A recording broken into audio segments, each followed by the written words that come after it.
Dopamine swipe, dopamine swipe. Followers, likes, double tap. Now they control your life. What's up, everyone? Welcome back to another episode of the 817 podcast. This week is going to be a mega episode. And I forgot to say this to you before we started. This will be our 100th episode. Holy potatoes. How'd you know that? Buzzsprout sent an email. Yeah. Yeah. Look at us. 100. Yeah. So that means 104 would be like 2 years of doing this. Yeah. Yeah. And so in honor of our 100th episode, it's going to be mega-sized because we have an interview, and two, we're not going to be posting anything next week. So this is kind of your 2-for-1 special. You can split it in half if you'd like to and take it in bite-sized pieces, or really bear down and take it all in one.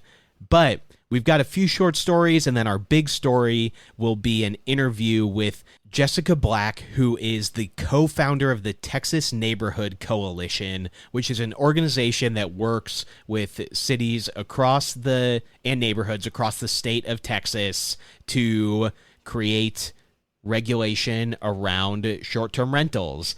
And so we've got plenty that we've talked about with that, and some public hearings coming up, so we wanted to have her on to provide a lot of her insight and expertise on what she's learned over the past few years of being part of the Texas Neighborhood Coalition.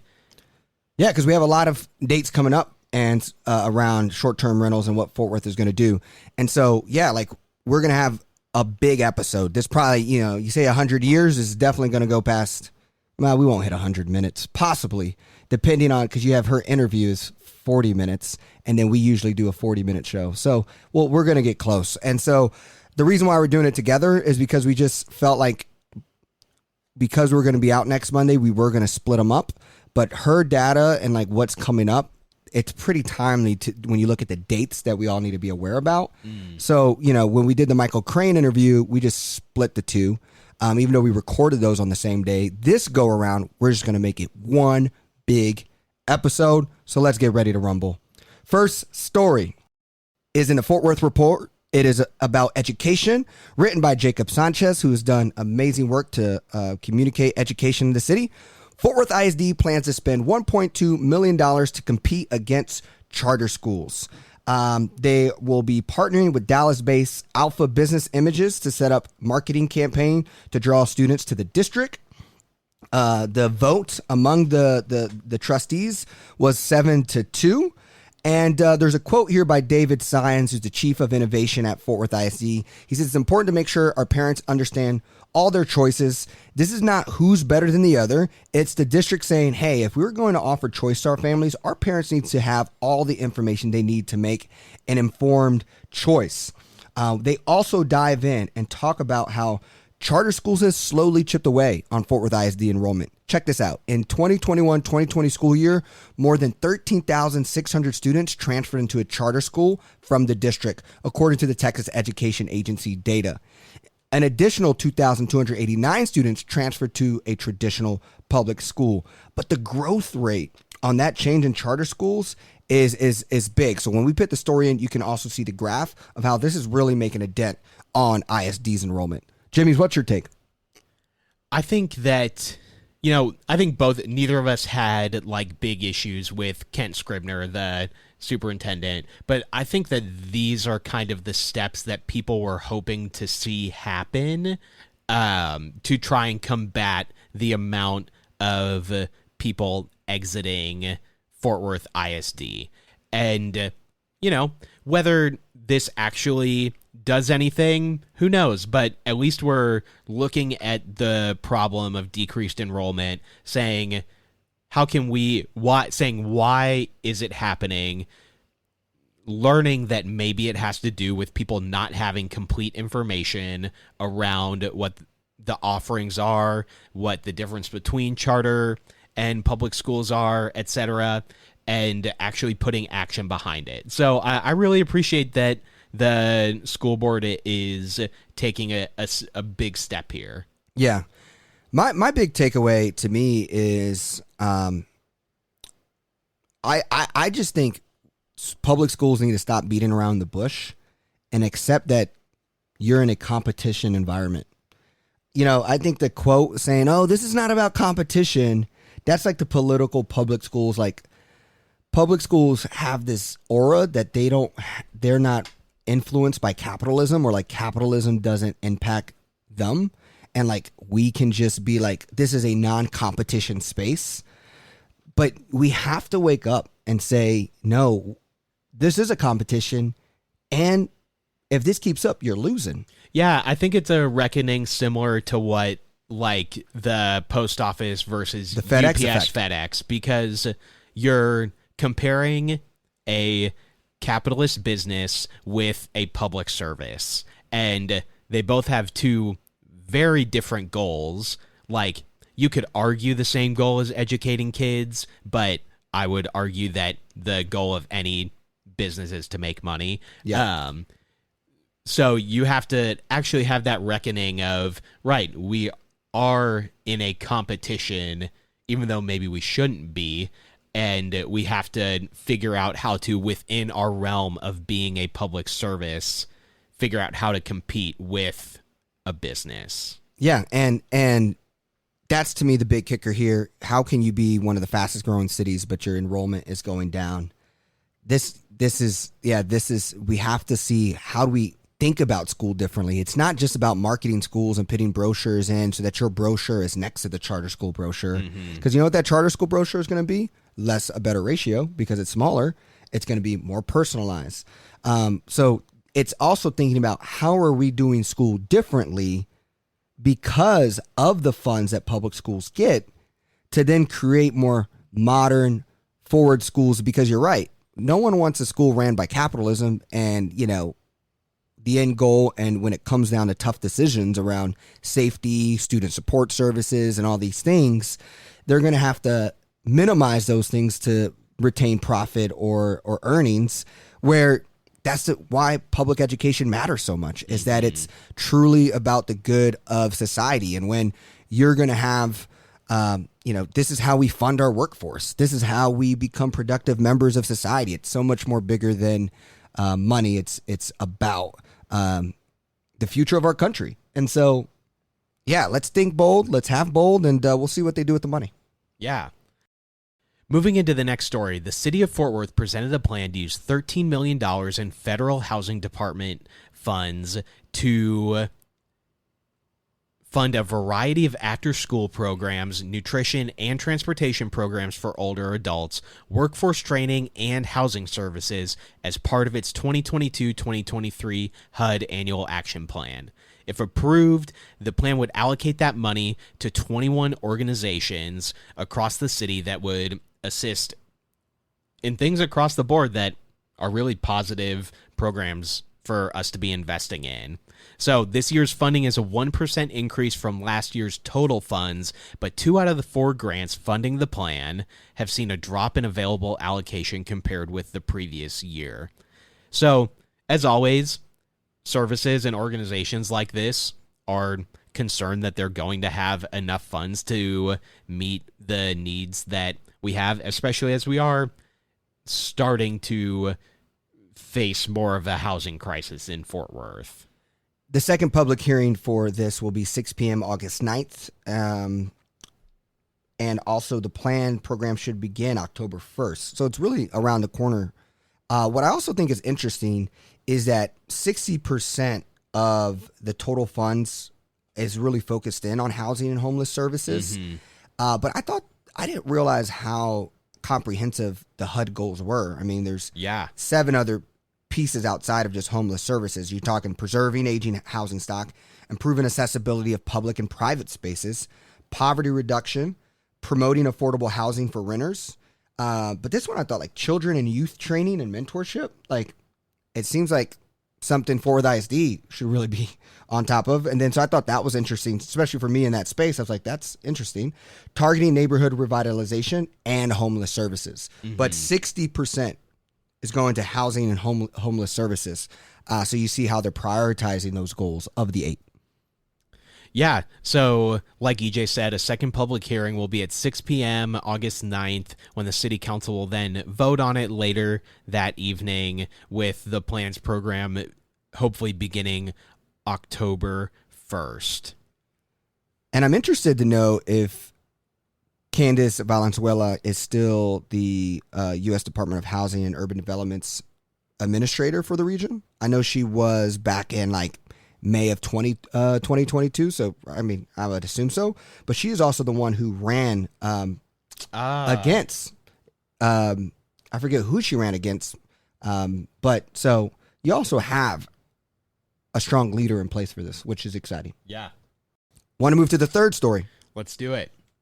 The TCU School of Medicine will soon serve as the epicenter for a clinical trials research consortium in Fort Worth. Clinical trials are research studies that test how an intervention like a specific drug or medical device affects people. The consortium, right now a partnership between the medical school and 3 area hospitals, will hopefully encourage pharmaceutical and biotech companies to open trials for people in the city. We've talked a lot on the podcast, maybe really not recently, but over the course of 100 episodes about Fort Worth being a hub for medical and pharmaceutical innovation. And this feels like a continuation of that. Yeah, partners for the consortium is TCU School of Medicine, Baylor Scott and White All Saints Medical Center, Fort Worth, Texas Health Harris Methodist Hospital, Fort Worth, and JPS Health Network. I think what's really big and exciting about this is it's, to me, when you look at the Techstars doing the public health accelerator, a lot of our ecosystem of entrepreneurship and innovation in the community is still ran out of the Health Science Center. This, to me, just showcases innovation and how we are leading in that kind of health space. And there's a lot of great minority entrepreneurs, female-led businesses in this space.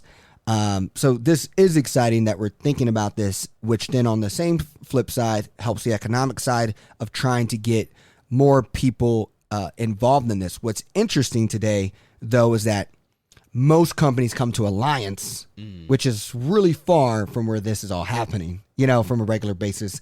So I'm wondering, could Fort Worth maybe land a business that finally in Fort Worth proper that aligns with this? Because the other big challenge is a lot of these studies and all this product is usually built to then get bought by already a large health company, which is why we have succeeded in Fort Worth in building companies, building innovations like this, but we haven't built entrepreneurs who said, you know what, I'm going to see this until it goes public and now we have 1,000 people living in Fort Worth who lives for the city, because it's a lot easier to just flip it and sell it to, I'm just saying Pfizer right now, but there's even other people. Yeah, to me, it's an interesting pivot from TCU, who is not really known for being a research institution as far as like TCU undergrad goes, but it seems like with the medical school and in being able to partner with Techstars and the investment in pharmaceutical innovation in Fort Worth, they're making that pivot and focusing more on trying to become a research institution. So I wonder if that could have trickled down effect to the university, to the undergrad eventually, because of how they're investing in it here. Yeah, the school is also partnering with the University of Texas at Arlington to create 2 new dual degree opportunities, an MD, PhD in computer science and an MD, PhD in biomedical engineering, which, I mean, that's awesome. I mean, really cool stuff right there. And yeah, that's exciting. I think the kicker too, I just keep going back to this like Indian, Asian, American boom, and just like how 72% of people in a computer science degree is an immigrant and a master's degree. Thinking about like how do we get our public schools also involved in this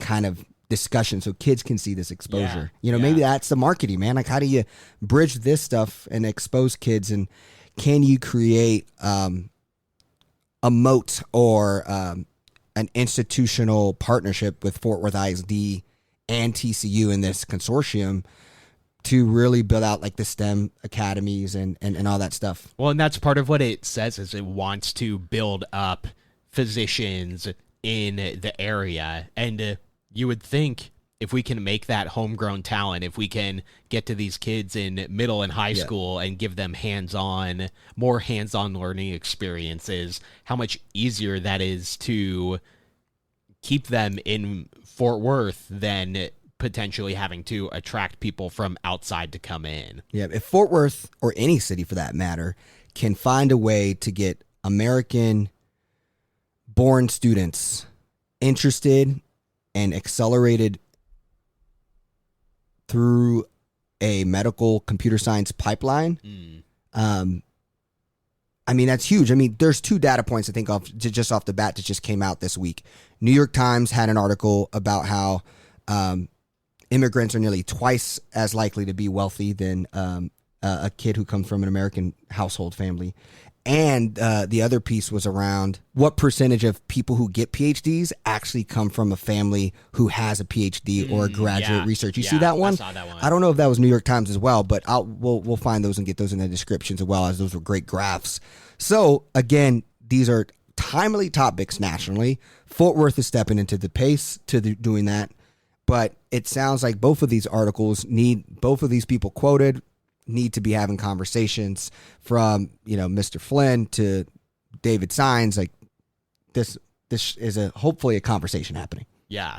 I have a 4th bonus story. Come on now. To throw in here. Says you got to leave in 20 minutes, but he said, hey, you got another story. That is that with $27.6 million, Beto O'Rourke sets a new fundraising record in Texas politics. Incumbent Greg Abbott entered this year with a much larger war chest and still has the financial upper hand, but he was outraised by Beto by almost $3 million. And I think the even more significant number is that O'Rourke's haul came from over 511,000 contributions, whereas Abbott's campaign said it was nearly 113,000 contributions. So we're looking at 4.5 times as many people are donating to Beto as they are to Abbott. Now, I don't know how different this is from Beto versus Cruz in 2018, but this is a significant amount of investment going into Beto's race when he is not in the national spotlight the way that he was in 2018. I mean, there's been some flair here and there, but not to the level of celebrity that he had back then. This could maybe be bad news for Abbott. The most recent fundraising period saw at least 2 major events that energized Democrats, including the Uvalde shooting as well as the Supreme Court overturning of Roe v. Wade. And O'Rourke has alluded to those events in a statement touting his fundraising.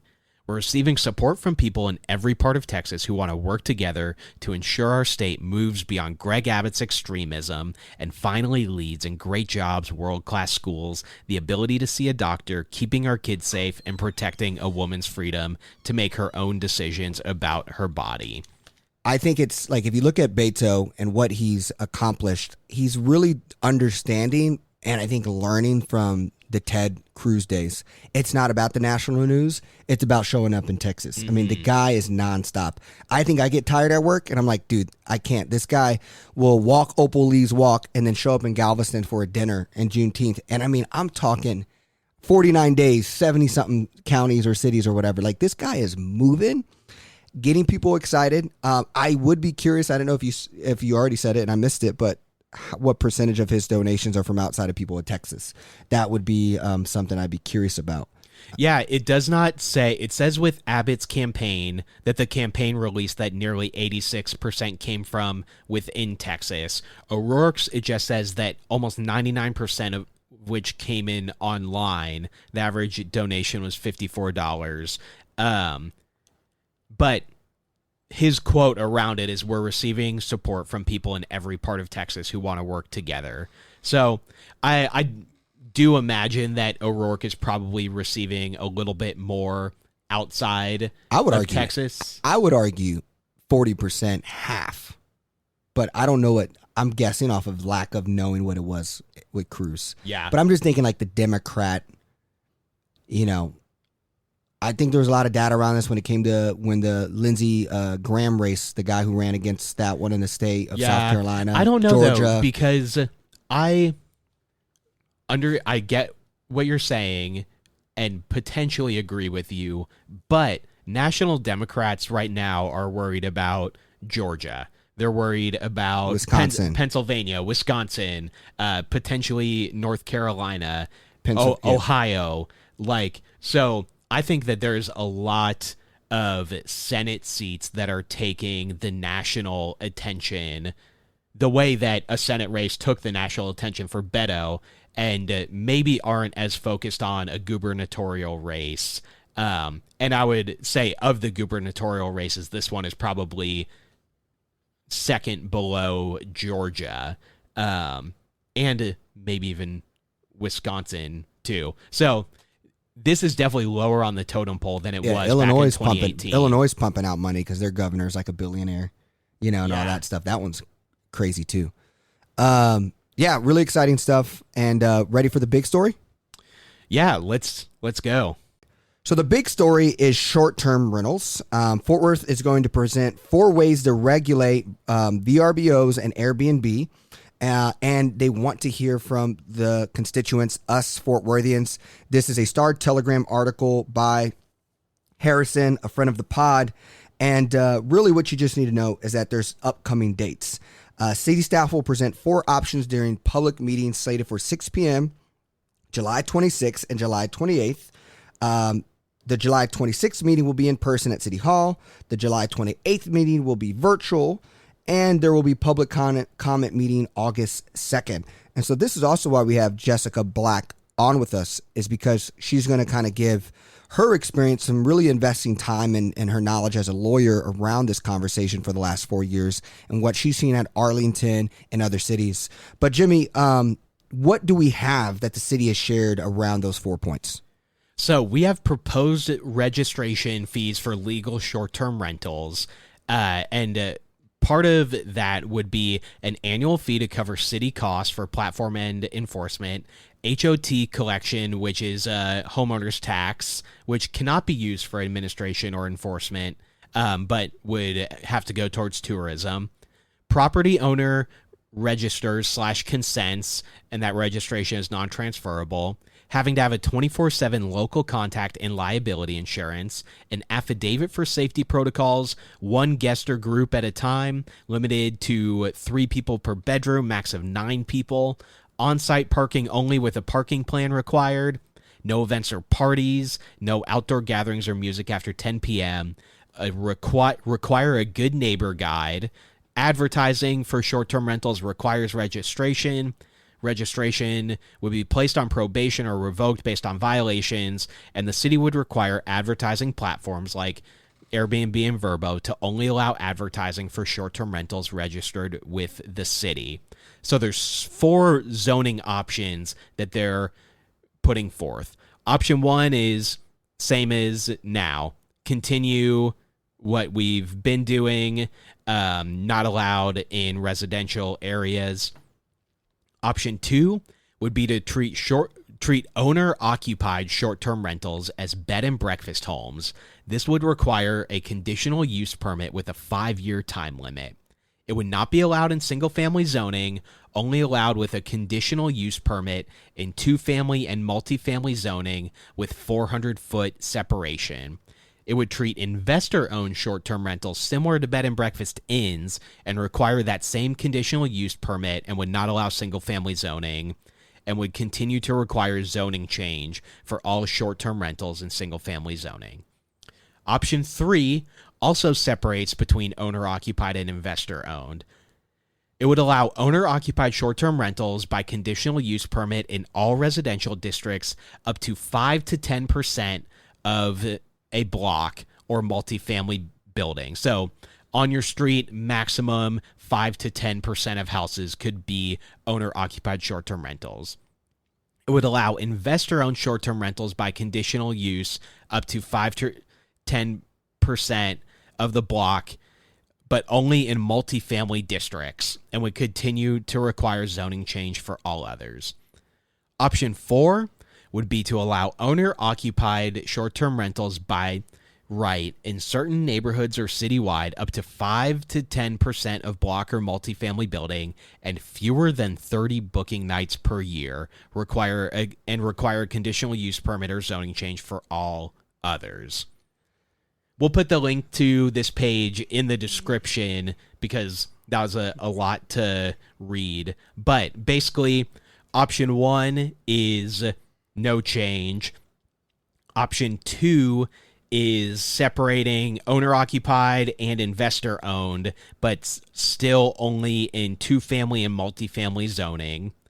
Option 3 would allow it in all residential districts up to 5 to 10% of each block, and investor-owned in multifamily districts. And then option 4 is a similar one, owner-occupied short-term rentals, 5 to 10% of blocks, but fewer than 30 booking nights per year. That's low. That's really low. Yeah, but what are your thoughts? We ramp Jessica in, and then we can dissect and talk about all this? Yeah, I think so. Awesome. So we're going to introduce you to Jessica Black. Jessica is an Arlington resident and a current stay-at-home parent and an attorney by education. She is the co-founder of a grassroots group of residents from cities across Texas called the Texas Neighborhood Coalition that is working to protect local control of land use, zoning, and short-term rental regulations, and helps residents in cities across the state to understand the Texas case law surrounding short-term rentals and the regulations' best practices for short-term rentals.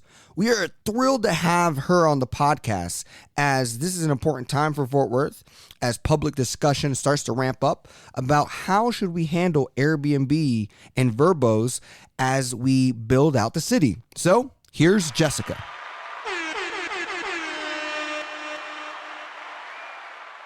So my name is Jessica Black. I'm actually in Arlington, but I grew up going to St. Rita's and my mom taught at Nolan High School. Both my daughters were born in Fort Worth, so I definitely have ties and affinity to Fort Worth. We have family there too. But I am the co-founder of a group called the Texas Neighborhood Coalition, and it's a completely grassroots group of residents across Texas who have all kind of with issues with short-term rentals in their community.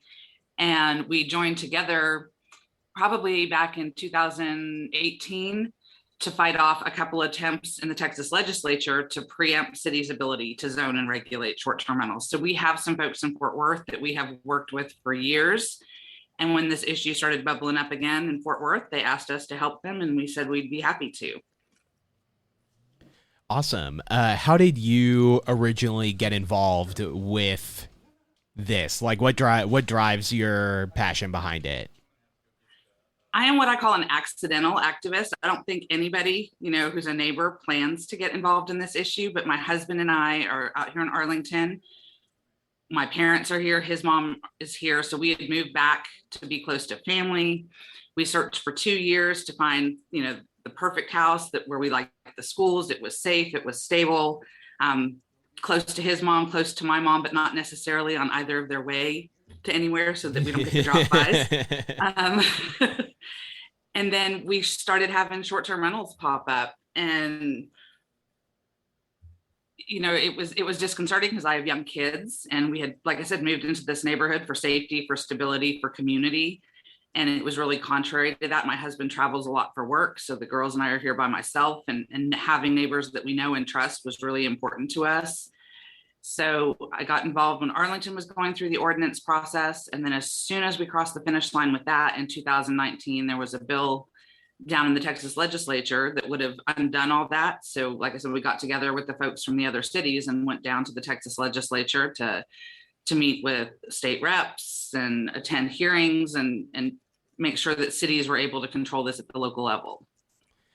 Yeah, Arlington acted on this a lot earlier than Fort Worth obviously has. And in general, I would say Arlington is probably the most transient area in North Texas just because it's got Six Flags and the Ranger Stadium and Cowboy Stadium. Like there is obviously a lot of people coming in and out. So what did that original ordinance process look like for you? And what is Arlington's ordinance around short-term rentals? Actually, I think Fort Worth beat us to the punch by 1 year because it was 2018 when they did the clarification that short-term rentals were included in their existing ordinances. But as far as the Arlington process, kind of similar to Fort Worth, we had an ordinance that had been on the books for decades that said rentals less than 30 days were not allowed in residential neighborhoods, but the short-term rentals were operating there anyway, and it was causing the exact same friction that you're seeing in Fort Worth, that you're seeing in Dallas, that you're seeing in cities really all over the country. And so what the city did was, through a lot of public debate, they hired a third-party company similar to what Fort Worth is doing to figure out where the short-term rentals were and help with that public input process. They created an overlay zone basically around our entertainment district. That is the only place in the city where you can do a short-term rental in a single family zoned neighborhood, but you can do them anywhere in the city in areas that are commercially zoned, that are mixed use, that are RM12, which is like duplex or multifamily. So I think, and this might not be current, but like when we were going through the process, there were over 11,000 properties in the city that were eligible for short-term rental permits. So I always laugh when people say Arlington has banned them, because I'm like, 11,000 is a lot. Yeah. I mean, there's a lot of places you could do them. Yeah. And how have you seen this process for Fort Worth been different than it was for Arlington, or the same? Have you seen Fort Worth like been able to flush out any of the maybe like humps in the road that Arlington had, or has it been a similar process? What I see from working on this issue for 3 years is that Fort Worth basically has half of what a typical short-term rental regulation package is. They have the zoning piece, but they don't have the regulations and the registration and the enforcement piece, which is part of the challenge, why code has such a hard time going after the people that are operating illegally, because there's no mechanism there to really enforce it other than ones that are really kind of clunky and burdensome and not really cost efficient. Yeah. So is your view that, like, similar to Arlington, Fort Worth needs to create structure around it, or that they should like continue to be outlawed or out of ordinance completely? Well, the structure definitely helps. Like, for instance, here in Arlington, advertising a short-term rental is a violation of the ordinance. Advertising a short-term rental without a permit is a violation. So a code officer doesn't have to go out in the field and prove that they're doing it, stake them out and look at the license plates and how many people are coming and going and how long they're staying there. The code officer just has to go online, and they can already get a lot of this data from those third-party companies that scrape the platforms and will show you who's listed, match it up with your permit numbers. Got it. And if they can show that there's a property that's advertising, you can rent it for, less than 30 days and they don't have a permit, then that is enough evidence to issue a citation. So you can have somebody sitting in an office doing that all afternoon, which makes it a whole lot easier. I actually have gone and sat through some of the municipal court hearings in Arlington just to kind of watch the process play out, which is pretty fascinating. I'm going to date myself, but I don't know if you've ever watched that old TV show from the 80s, Night Court. Municipal court is a lot like night court. So are you saying that Fort Worth kind of gives a small town approach to it? Like we don't act like a big city around regulating this stuff, like compared to Atlanta or a larger city? Or is like when you compare it to Arlington, did Arlington seem like they were treated this situation more as like a big city because they had the capacity to have both sides of that coin? I wouldn't say, I just think that, so I'm a stay-at-home mom right now, but I'm an attorney by education. Okay. And, there was a class I took in law school that talks about kind of like evolving areas of the law. Yeah. And I don't think it's a small town approach. I just think that this is a new thing that cities are grappling with, trying to figure out the best practices and how to regulate it. And that what Fort Worth did in 2018 is incomplete, that it was, like I said, missing that kind of enforcement and regulation half. Yeah. So you can always go back and put that in. And, there's other cities everywhere that are still grappling with it. You mentioned Atlanta. They passed an ordinance over a year ago now. They've postponed enforcement 3 times. The local short-term rental group is threatening to sue the moment they dare try to enforce it. So, they're having their struggles. There's cities all across Texas that are having struggles. The one city that I always point to is kind of one of the best practices around the country is Denver. I think Denver has a great ordinance. They have what's called platform accountability, which means in addition to regulating the short-term rental operators, they regulate the platforms too, the Airbnbs, the VRBOs, and they can fine Airbnb $1,000 a day for collecting fees from listings that don't have permits with the city. And what that does is kind of forces the platforms to play by the rules, because without that, there's this perverse disincentive for the platforms to kind of blow the cities off. Yeah. They make more money as long as those illegal STRs are operating. Right. If you can fine them $1,000 a day for not playing by the rules, suddenly they'll clean up their act. Denver actually has not had to fine Airbnb or VRBO because, like I said, once they realize the city has the capacity to do that, they're like, okay, we're going to get the illegal listings off our platform and we're going to do what we're supposed to do. They have a compliance rate that's over 90%, which is one of the highest in the country. Wow. What is your take on what Fort Worth citizens should be thinking through? I think a lot of people may not know all the possible ramifications of STRs. There's positives clearly for tourism, but what residents should be aware about that you're thinking through as you advocate for better regulation?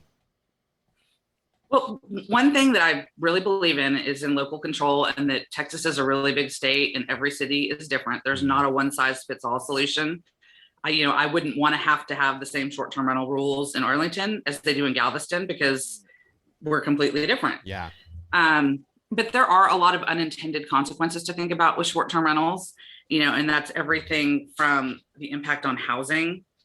There are studies that show that they can impact crime rate, and it's not that the short-term rental guests are coming in and committing the crime. It's that as you have long-term neighbors that are replaced by kind of homes that have a constant churn of strangers, it breaks down that community fabric. I mean, how do you have a crime watch group when the whole concept of a crime watch group is you get to know your neighbors, their cars, their routines, everybody looks out for something that's out of the ordinary. With a short-term rental, the entire business model is bringing a constant flow of strangers into the neighborhood. So is that person lost looking for their Airbnb, or are they driving around slow case in the neighborhood looking for a house to break into? I don't know. There's a guy I know in Nashville who had a short-term rental across the street, was driving out of his driveway and saw some people, messing with the door lock. He waves, they waved back. He didn't think anything of it. He thought it was some renters just having a hard time with the door. And then he comes back a couple hours later and the cops are there. And it was people breaking into the house, but he had no way to know, because why would he think anything of, people that he doesn't know trying to get into that house? Yeah. We've had some issues here in Arlington this past winter where there were some homeless drug addicts that had figured out which houses were short-term rentals in the entertainment district. And you can go online and look at the calendars and see when those houses are going to be vacant.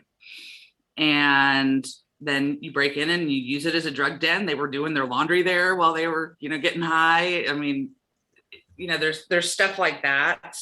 And then there's the impact of, and this is really what the issue was the impact on surrounding neighbors, because you have people that have bought homes in reliance on the fact that they were in residentially zoned neighborhoods because they wanted community, they wanted stability, they wanted to know their neighbors and be able to ride their kids, or, raise their kids, have their kids go ride bikes, walk dogs, whatever it might be.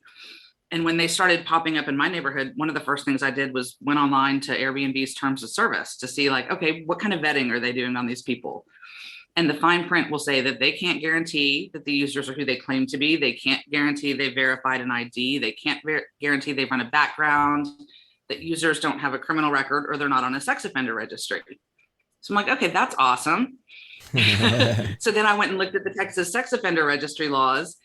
And if somebody is traveling or in a secondary location, they don't have to notify law enforcement or neighbors unless they go to the same town 3 times in a 1-month period for 48 hours or longer per stay, which means that you could stay at an Airbnb for a week as a sex offender and you're not going to trigger that law. And I'm not saying everybody that stays at an Airbnb is a sex offender, but I'm just saying that there's these public safety laws, and all of a sudden we're creating loopholes around them because of the way that this business model operates.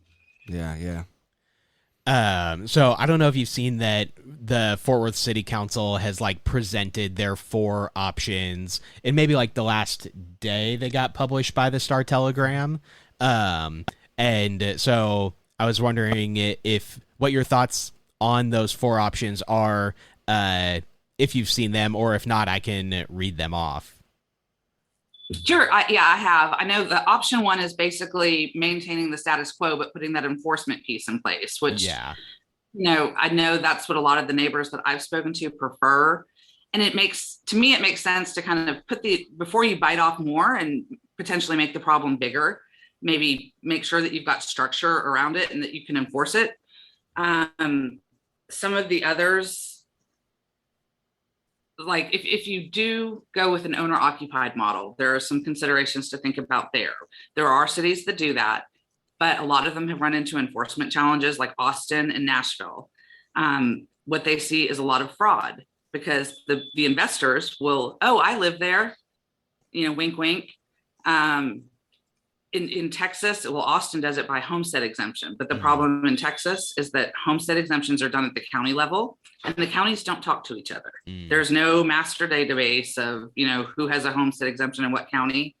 So Austin has seen a lot of homestead exemption fraud in order to get those owner occupied STR permits.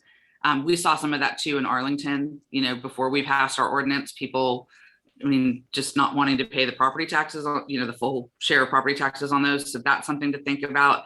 And the other thing that can happen if you do allow the owner occupied, or at least to think about, is a lot of cities now are starting to look at ways to increase density, or missing middle housing, whether that's allowing ADUs or allowing duplexes on lots that once were a single family. We're going through that right now in Arlington. And one of the caveats on the Arlington proposals is that any of those would not be eligible to be short-term rentals, because if the whole reason doing that is because you don't have enough housing, it kind of defeats the purpose if you're creating these new housing units and they're immediately being converted to lodging rather than housing. It's not solving the problem. The other option that Fort Worth had up was one that's similar to what San Antonio has.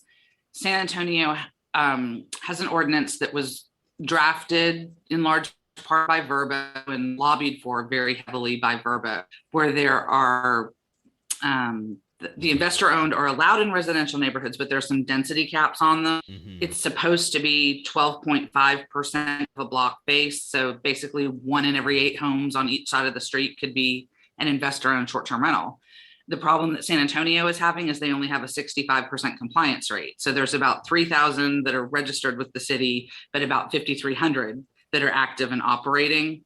And then I've talked to neighbors that live down there, and they say that if you call the police with a noise complaint, on a weekend night, if the cops come out at all, because they triage calls, and noise complaints and nuisance complaints are not high priority calls, that don't even want to bother with filling out a report. So those 3 strikes rules sound great in theory, but good luck getting the 3 strikes.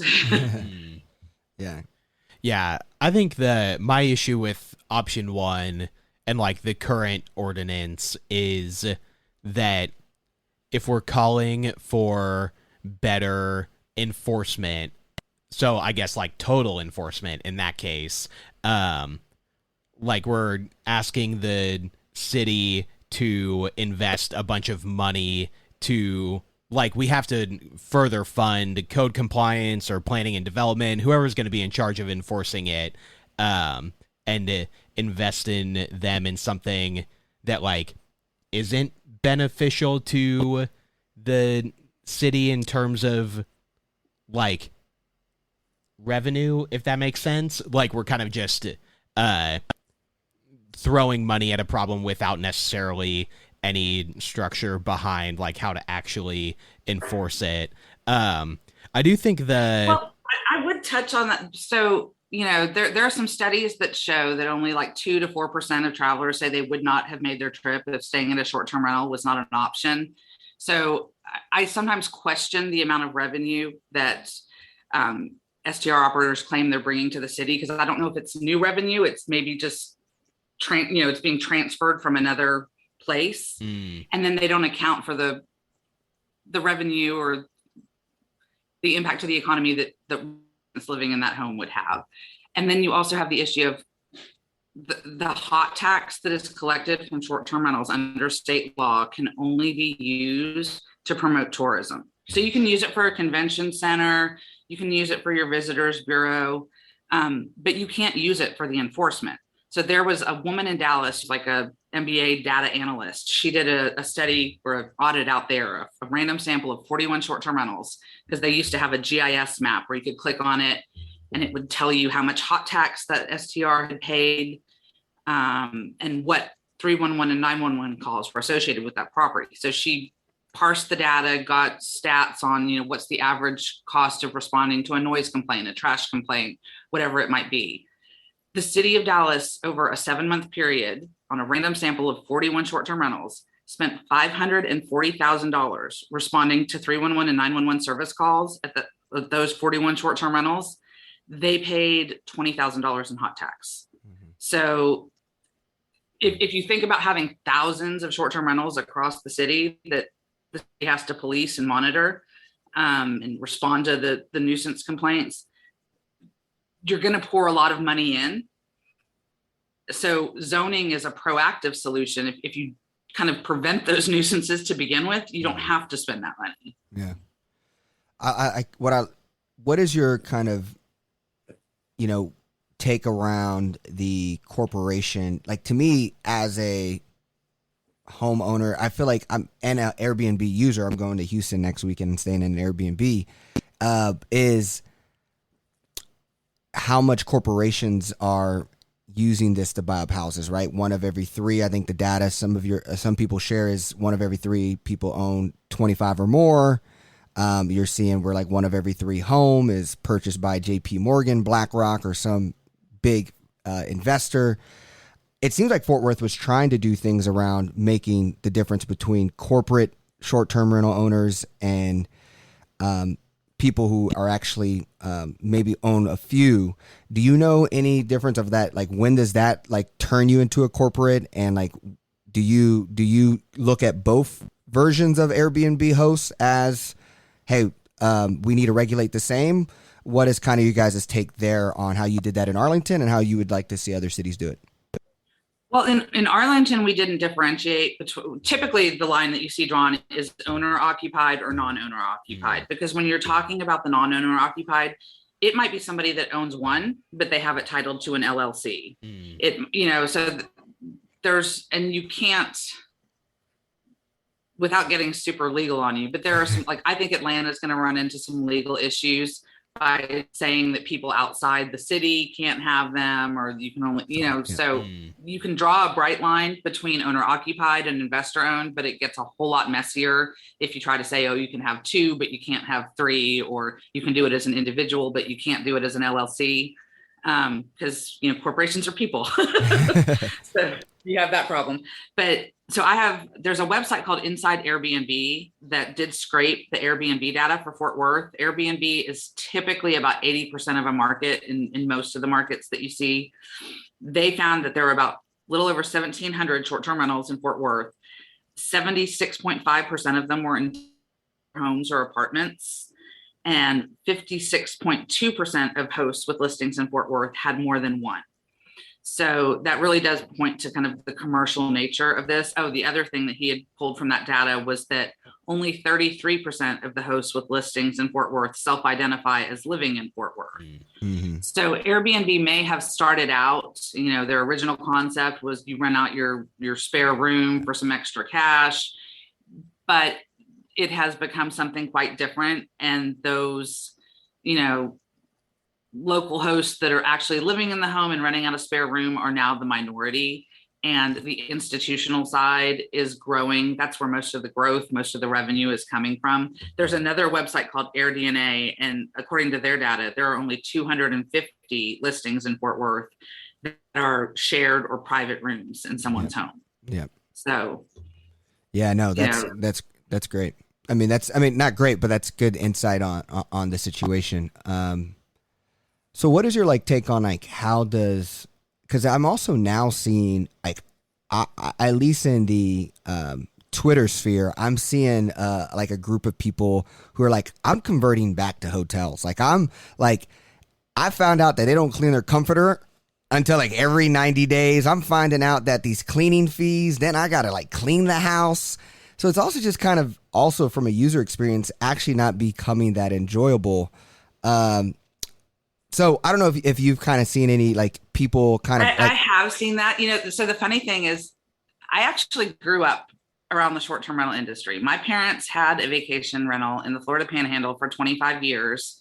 And so I've had they got out long before, well, right as Airbnb was kind of becoming a thing. So I've had the opportunity to see how Airbnb has changed the vacation rental industry in many ways, I think for the worse. When my parents did it, there was a local property management company. They did the rentals for a week. You showed up at the office, somebody matched your credit card and your ID to make sure that you were the person that rented it. You put down a deposit. They stopped by right after you checked in to make sure that nothing, shady or weird was going on, and would kind of keep tabs on things. And Airbnb, their CEO brags that he has made it easy for anyone to host. And, to that, I would say, does everybody really need to host? Does it need to be easy, or do you need to have some standards around it? Because, it's kind of, there's a lot of people that rent Airbnbs and then show up and they're like, I got catfished. This is not what I thought I was getting based on the pictures. And then there's, the cancellation policies are very different than hotels in terms of refunds, or, you have a host back out on you the week before your vacation, and then you go around to look for something else to book and everything is 3 times the price of when you booked a couple months ago. And Airbnb is like, oh, here's a coupon for $200. Good luck. Yeah. Yeah. I mean, I think you said it too, that like Airbnb has also changed. Like it's not, like what 250 out of however many Fort Worth short-term rentals that are like private room, shared space. I mean, cleaning fees. And the thing is, like, Airbnb doesn't take any percentage of cleaning fees. So owners have an incentive to undercharge their like nightly fees and overcharge their cleaning fees, and then ask you to do all the cleaning anyways. But like their experience has radically changed from that original concept too. I mean, Airbnb has a choice. They don't have to do it that way. Right, in fact, right. Over in Europe, they're not allowed to do it that way. So they have to show the all-inclusive cost up front. They could do that here, but they choose not to for, whatever reason. Yeah, it seems like the reason is you can look at the price. Like it's like, all right, $250 for an Airbnb or $250 for a hotel. So it looks like, oh, you get a house for a hotel room. But then now there's a $200 cleaning fees, and then now once you see it, you thought this was a good return because you get a house rather than a room. So I think that's probably where the price, like my guess of the pricing structure comes in. Like you got to compete with a hotel room, but then you get snapped away once you see all the additional costs. I think, what's funny, our podcast has talked about short-term rentals for a long time, and we're both early millennials who were like, oh yeah, Airbnb makes a lot of sense. Like we love it. But, we also live in Meadowbrook, and the Meadowbrook Home Association is a big advocate of like, standing up and thinking through this. And a lot of the emails or a lot of the conversations, I feel like I've learned a lot and feel like I see the seesaw of like being a consumer of Airbnb, but then also seeing like being a house owner in a place like Meadowbrook and feeling like, man, this is very difficult to decide. So like, I would love to know like your take on like, is there any data around like the difference in crime compared to like what happens in a hotel room? Like, are you safer in a hotel room than if you stayed in an Airbnb? Or like, I feel like that could be a big play to like, also if we could look at like, what are the police calls at a hotel compared to like an Airbnb? I feel like that would be a good narrative for a lot of people to see a compare and contrast. So I was wondering is there anything like that comparing Airbnb crime to I haven't hotel seen crime? anything, specifically comparing, because it's so hard to get the crime data on Airbnbs to start with, to make that comparison. But this is a complex issue, and that's why there isn't a one size fits all solution. There have been multiple cities like Austin, Waco, College Station, Fredericksburg in Texas, that initially said, okay, we're gonna issue permits for these investor-owned short-term rentals in residential neighborhoods, and it quickly got out of hand. If you go on the social media groups for the Airbnb hosts, they'll ask each other, what's a good city to invest in? What's a city that has STR industry friendly regulations? So if a city rolls out the red carpet for short-term rentals with industry-friendly regulations, the investors will swoop in. And so those other Texas cities I mentioned got overrun, and then all had to go back and say, this isn't working out the way we thought it would. In Austin, it was impacting school enrollments in the neighborhoods that were seeing heavy concentrations. It was impacting housing. The police just didn't have the resources to go out and respond. And when they did, the STR hosts were actually leaving scripts for their guests of what to say. Like, if code shows up, say these things so that you don't get a citation. So it just wasn't working. So, they went and said, okay, we're not going to issue any more permits for the residential areas. You can do them in the commercial, you can do them in some of the other, but it's not working out here. But yeah, as far as the crime studies, like the ones that I have that look at short-term rental specifically there's one that looked at Boston, and it tracked the increase in violent crime from year to year, as they found as the percentage of Airbnb listings in a neighborhood increased. That was predictive of an increase in violent crime in the subsequent year and years after that. There was another study that looked at Denver, New York, and San Francisco, because they all have policies that pretty much restrict it to owner occupied, and found that once those policies went into effect, those cities saw on average a 5% reduction in their overall crime rate once those policies went into effect. So, and I'm big on the data and the facts and the academic studies, because there isn't a whole, it's hard to get the data because Airbnb won't tell you how many are in your city or where they are. And so cities can't really put together, was that crime at a short-term rental? I don't know. I had asked, well, this is funny. I started tracking short-term rental shootings a couple of years ago. It was when we knew that Arlington was going to get sued over its ordinance. And I just was looking for kind of crime and safety related incidents in the news at short-term rentals. And I was expecting to find stuff about, maybe drug trafficking or human trafficking or prostitution. But I started seeing all these stories about shootings, and I was kind of surprised by that. It wasn't what I was expecting. So as a curiosity, I started keeping a list of those.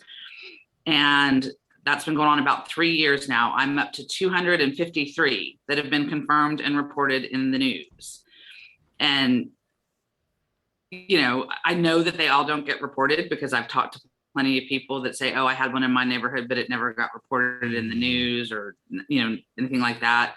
So Airbnb even has there was an article in Bloomberg maybe about a year ago that talked about how they have a black box team. They spend millions of dollars a year to cover up crime and safety related incidents at their listings. So, it's like nobody knows how bad it is, and it's hard to track. Yeah.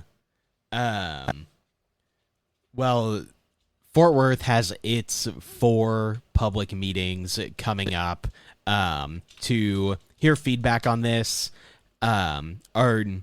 Is your organization going to be at any of them? Like, do you all have plans to have people show up? Well, so the Texas Neighborhood Coalition, we're working with United Neighborhoods of Fort Worth. Okay. And like I said, I'm big on local control. I want the local residents to be able to speak for themselves and say what they want. I'm happy to share data and information with the council members and, best practices, what other cities have tried, what's worked, what hasn't worked.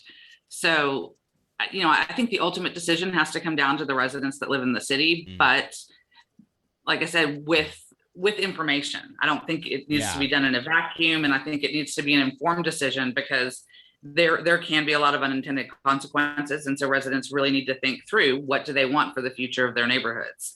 And what is the value of community and stability and knowing your neighbors versus any potential value that can come from turning housing stock into lodging?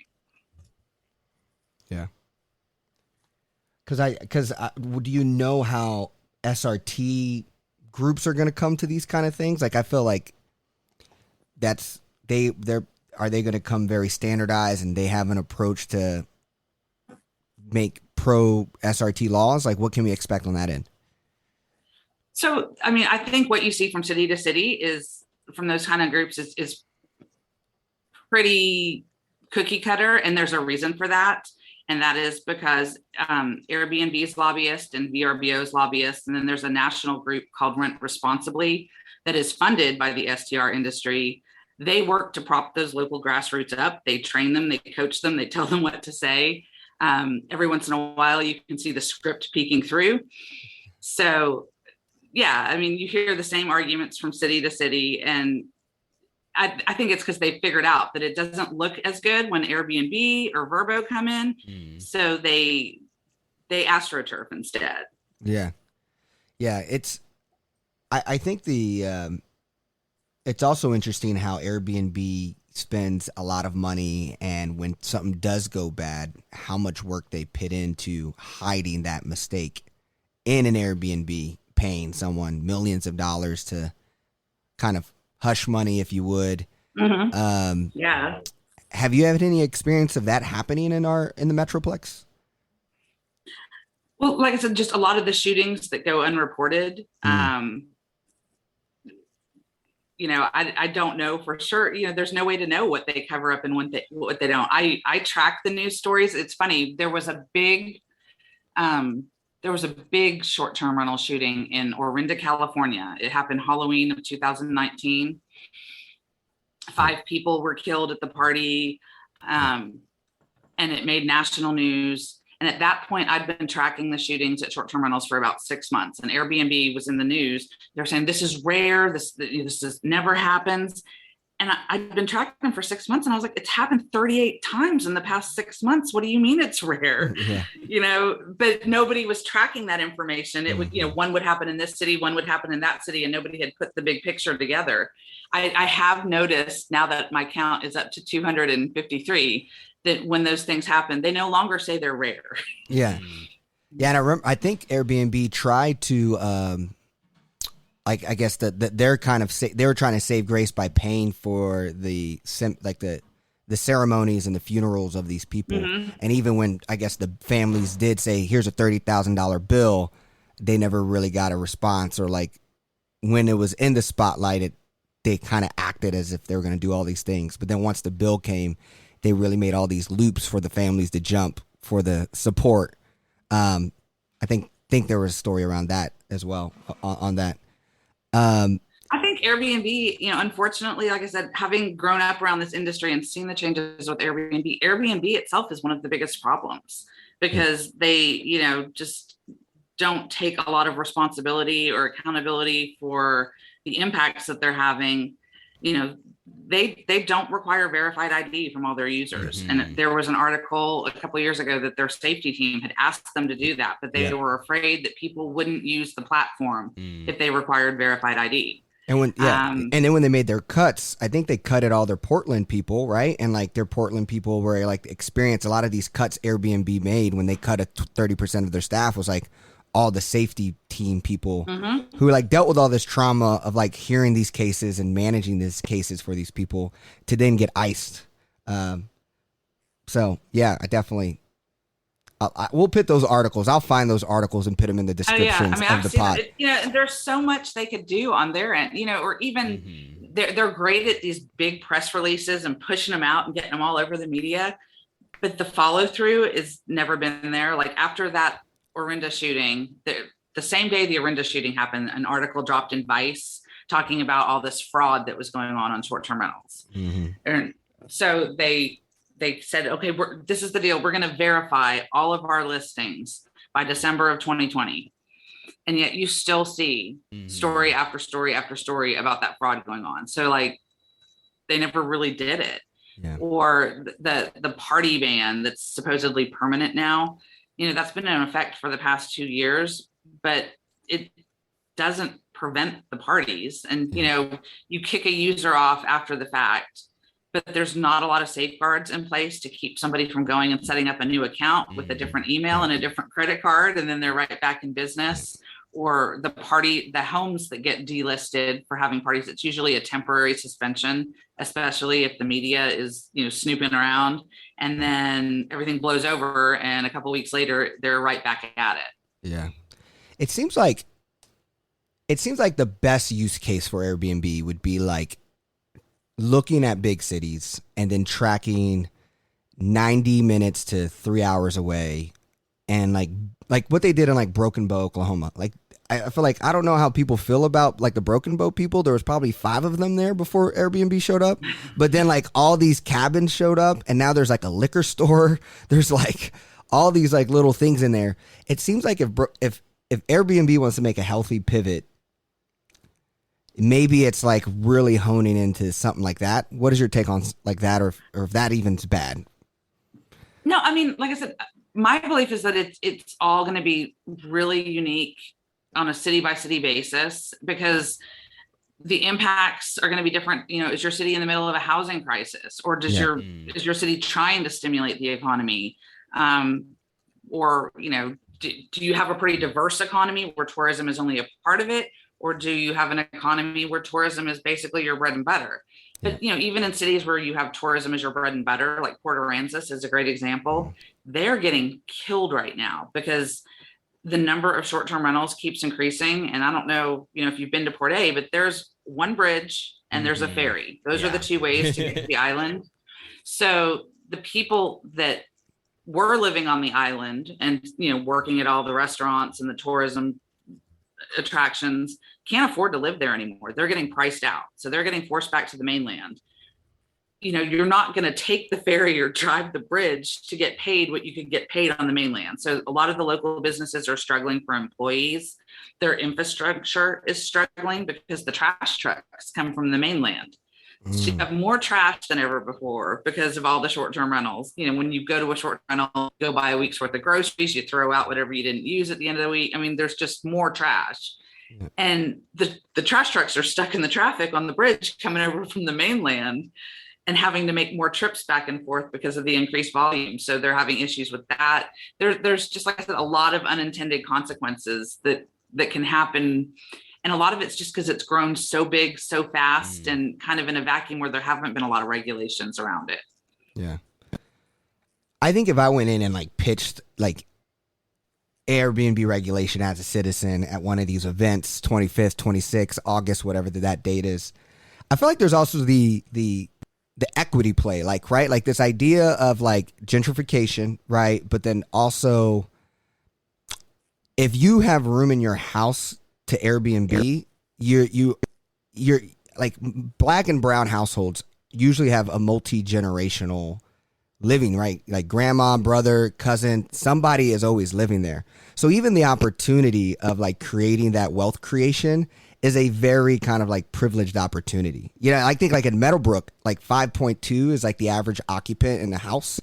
So it also shows just like all of these people. And I feel like cities like Fort Worth, who we said in our last podcast was really trying to be intentional on equity and like protecting Black and brown families and their wealth creation. I feel like that's also an angle that I feel maybe activist groups, they really ride on the safety piece of your neighborhood, because I understand how that could get neighborhoods excited.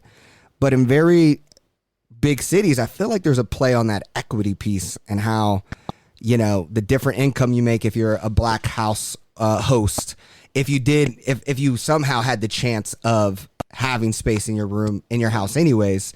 I think there's a lot of data there. I feel like could also be the play. And I'm only pitching ideas because I know you're like the campaign person. So I was thinking of ways to like help like really justify these cases. I think in Fort Worth, like if I was going to also jump in a new angle of not just safety, but also like equity is a big thing I would hit with a lot of the city council members. No, that I've seen equity issues play out around this in other cities. So Waco is one of the cities that initially allowed the investor-owned short-term rentals in residential neighborhoods. and they had a CUP process for it. So what was happening in Waco was the wealthier neighborhoods that didn't want them, that rather than showing the residents showing up to the planning and zoning hearings, they would go and hire an attorney to show up and represent the neighborhoods and say, we don't want this here. And those applications were getting turned down. Meanwhile, there was another neighborhood right kind of near the new Baylor Stadium on the river that was a lower income minority neighborhood. And, they were not very expensive houses. So they made great potential investments. They were close to the stadium. So they made great game day houses, and investors were coming in and trying to pick those houses off and turn them into short-term rentals because you can rent it out for the weekend and walk to the stadium. And those applications were getting approved because those residents didn't have the money to go hire an attorney to show up at the planning and zoning hearings and protest for them. They were lucky if they were able to take time off work to go to the hearing in person and protest on their own. So it was having a disparate impact on those lower income neighborhoods because they just didn't have the same means to fight. And that was something I was afraid of here in Arlington too, because if Arlington had not done what it did, my neighborhood's plan B was to basically figure out how we could form basically a one rule HOA. And, I'm blessed enough to live in a neighborhood where most of the neighbors would have the means to do that. But what happens to the neighborhoods that don't have the means to do that? And then they become the targets. Yeah, well, all good things to consider. You have any other last questions or any last thoughts you would want to share with Fort Worthians as we get ready to learn more about SRTs and how the city is going to respond? No, I just encourage everybody to really dig in. I mean, this is a complex issue. There's lots of zoning language. There's lots of stuff that when you first look at it, it kind of makes your head hurt and your eyes glaze over.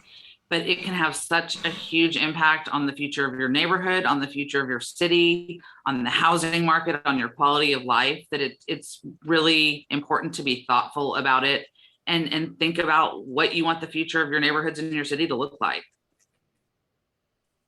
Yeah, I think that's a great note to end on. Again, thanks a ton for your time and in coming on to have this conversation with us. I think it's obviously probably like the most name brand issue that I think this city council has faced this year since redistricting. And so it'll be interesting to see how these public comment hearings play out and what's next for it. Well, thank you guys for having me.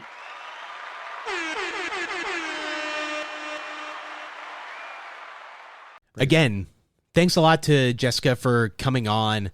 I think she had a lot of really good insights. I appreciate her emphasis on it not being a one-size-fits-all, like local cities doing what is best for them, and not being fully anti-short-term rental, but how do we make this good for everybody? And I loved all her story case studies from Fredericksburg to Waco, what they were doing in Arlington, her depth of knowledge in Atlanta. Definitely full of experience and knowledge. And then that lawyer background is just, it was so awesome. I didn't realize how much, I guess, almost just there's needed to know about, depending on how Fort Worth decides to approach SRTs, what could happen. I mean, the Port Aransas story, all of it was just super exciting. I felt like just enjoying it, just hearing her talk about all the things. What did you learn, or maybe a perspective that triggered you to maybe think maybe different than you did before the interview, or maybe really double down on something you feel passionate about in the space? I definitely think, and I think that this is reinforced by a lot of what she says, Airbnb is a major company in a purely capitalist environment. Yep. Airbnb is designed to make money for Airbnb and to protect Airbnb at all costs. Airbnb does not care about you past the extent of how you can help make them money. So why are full costs disclosed in other countries and not in the US, where you have this exorbitant cleaning fee that, can purely get passed on to the owner? Because we live in a more purely capitalist structure that wants to make that wants to incentivize investors to invest in Airbnb and therefore make them more money. And so I think that there's a lot that goes into separating are short-term rentals good for the city, and how do we function or control Airbnb to the extent that it can be controlled, because their goal is obviously to be as removed from situations as possible. Yeah. No, it to me, as an Airbnb fan, like someone who I'm like, I bought money when it went public, kind of person. Like, I'm like, yeah, I believe in this thing. But so much of the maturity now, I just don't know how they actually become a sustainable way. I mean, I remember Uber having this issue, and they still do, or they're going through a lot right now. Have you seen all the cases and all the hidden stuff that they went through? It's actually really crazy. But they somehow are now, they're still fighting to become a real business. Like, they're still not actually any further than they were 7 years ago, 8 years ago. So it almost just seems the same thing for Airbnb from a financial business. It doesn't seem well, and I think somebody could come and disrupt the industry where they, like she said, her family had experience in short-term rentals run by these local companies, and those are all over the place when you go to tourism heavy cities, right? Like, you have this small property management company, and I think that's what could disrupt the industry a little bit more, is a company that actually wanted to invest in the local infrastructure rather than playing more of like Wild West. We're just going to set up a platform that allows people to advertise their homes. The bookshop of Airbnb, almost, in a way. Yeah, like, we need, like, those local companies exist, especially in your tourism heavy cities where you maybe stop by an office and pick up a key. Like, I know the one time we went to Port Aransas, like, we did that. Like, you had your office that you went to, you picked up a key, they gave you the instructions for everything, so that you have that local point of contact and that local investment in infrastructure. And it could be dope. Imagine coming off of an airport and then you have like an Airbnb kiosk that kind of sits there for you to like get it. It's almost like rental cars, or like, it's in the rental car area, and now there's a bright pink Airbnb, or like whatever the competitor does. Yeah. And it's like the liaison of the transaction. Maybe that's where you get your keys or you get your code, whatever the thing is. Yep. And like create a base. You take a lot of the onus off of the owners to be constantly communicating these things. You eliminate some of the like phishing aspects of it. And I think that's what something like Airbnb's next iteration needs to be, because they're continuing to, I see the phrase Airbnb is dead going around a lot more, because they're 100% losing because of these things. And but yeah, going to like the bookshop analogy, right? Amazon, people are like, oh, we want to buy books, but not off of Amazon. Bookshop, you buy, it comes from a local. Like, if you can create that kind of similar behavior for us millennials who want to be conscious of how we travel or buy books, I for sure could see that working. And to me, I feel like a lot of the behaviors that would need to happen is maybe it's more of like Airbnbs can't be rented until, because when I go back to the Michael Crane story, it's like, I agree. If you're in Fort Worth for 2 weeks, you don't want to be in a hotel room. Yeah. Like, so could there be like no such thing as 1 day Airbnbs. Yeah. You know, Yeah. or I mean, 2 days would really hurt their business because of weekends, because you got Friday night, Saturday night. But I don't know. I just think I see the potential of Airbnbs as someone who uses Airbnbs a lot as I travel, because like it's so much better than a hotel. Mm-hmm. But man, this is going to be interesting because you're also the bet we talked about earlier in the podcast when we talked about this is Airbnb will get into hotels where Hotel Drice is on Airbnb, right? And you're booking, they have these mini hotels, because that might be the other pivot because they realize it's, you know, rather than getting the backlash of Fredericksburg and Waco happening all over the country. Yeah. You ready to move into wins and losses? Let's make it happen.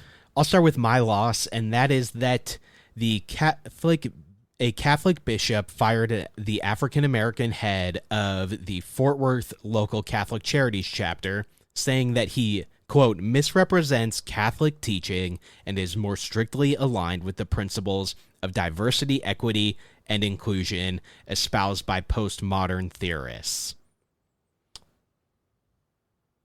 What? Like, come on.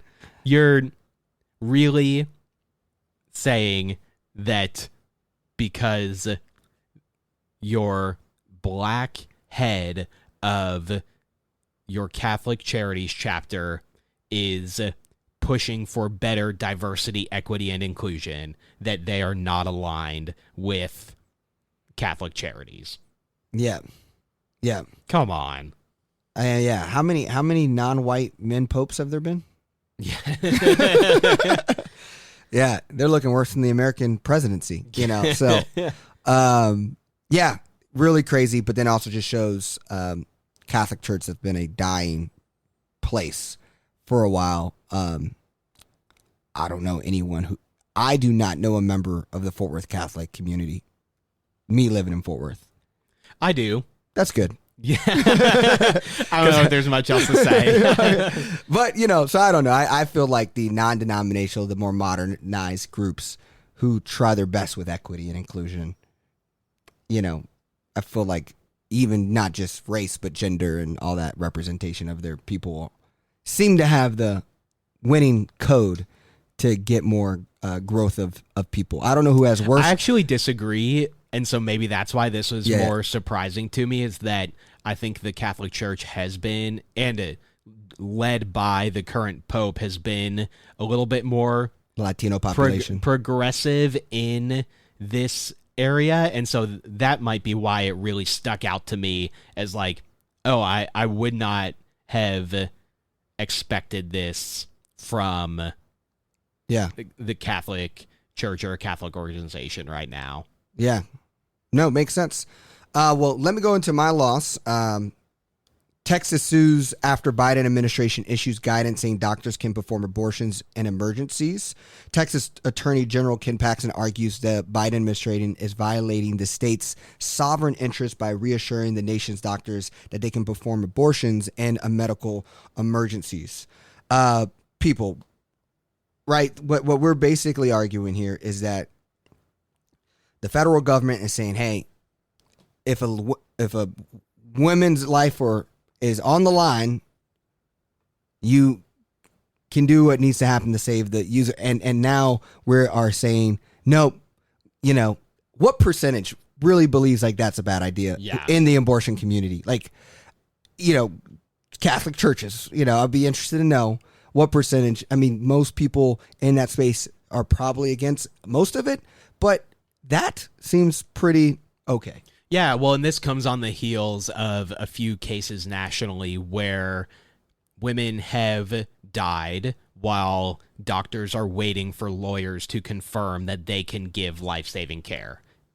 Like, how is that the medical system that we need to be living in right now? But it's Ken Paxton, and what more can you expect? Well, let's go to wins and losses. Let's go to wins. My win is that Comptroller Glenn Hegar raised the Texas revenue estimate by nearly $14 billion. One, how do you miss by $14 billion? Like, that's insane. But this means big that number. Texas is bringing in a ton of revenue. So we're looking at a $27 billion surplus in the state of Texas. And I'm just looking around thinking what Beto O'Rourke would legislate with that money, because I see investment in public school. I see investment in mental health funding. I just see so many things where it's like, Texas, what are we doing with this money? Like, it is a win that we're looking at a $27 billion surplus, that Texas is experiencing growth. And now it's like, with great power comes great responsibility. What are we going to do with this to actually benefit the lives of the people living in the state, of all of us, instead of just creating a secession fund? I don't know. But I feel like, I know this is great, but what is your, it seems like this is what Abbott's going to prop his success on. Like, look at how well we manage the state of Texas, and everyone's going to be like, well, let's keep doing this. But I guess you could argue that if I'm like, so me as a Texan and my property taxes keep going up, it's like, right. Well, why do you keep forking it all out of me if everything's okay over there? Right. And I think this is also a result of oil prices being what they have been. Like, expensive oil is good for Texas. So can Texans get like a rebate on all the extra we've been paying in gas? You know, Yeah. Like I just think there is really good messaging done by Abbott and his team to decouple those things. Yep. But I think we have to start to put together, like, if we are bringing in all of this revenue, if we're experiencing this growth, how do we invest in the public systems that we need to sustain this growth, instead of waiting until the grid fails again to not do anything about it again? You know, like, it's not a matter of money. We have the money to fix our issues, so let's do it. Yeah. Well, my win is really cool. It is about why North Texas and Fort Worth is a hub for autonomous trucking. In a shipping container yard at the Alliance Mobility Innovation Zone, semi trucks are moving around. Their steering wheel is turning, but people are managing it either from an office or it's doing it on its own. So what I think is really cool here is just like how employees and groups like Phantom Auto, ITS Con Global are flocking to North Texas because of our ability to do major freight and logistics and test those things, and people to test that technology here.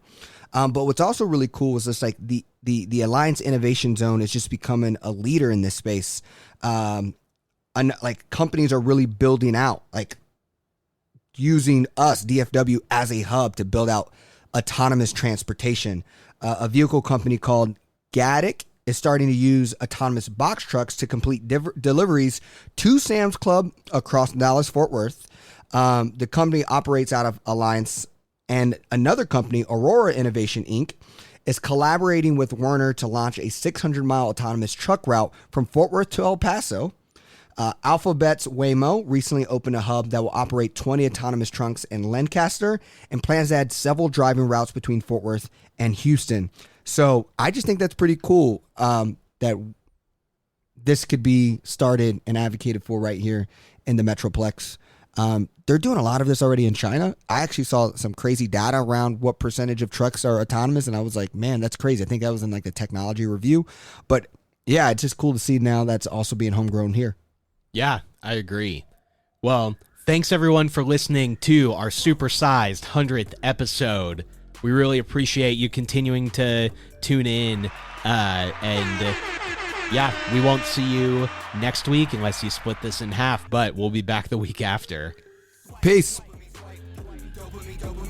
Follow us, likes, double tap. Now they control your life, control your life. Dopamine swipe, dopamine swipe. Follow us like double tap.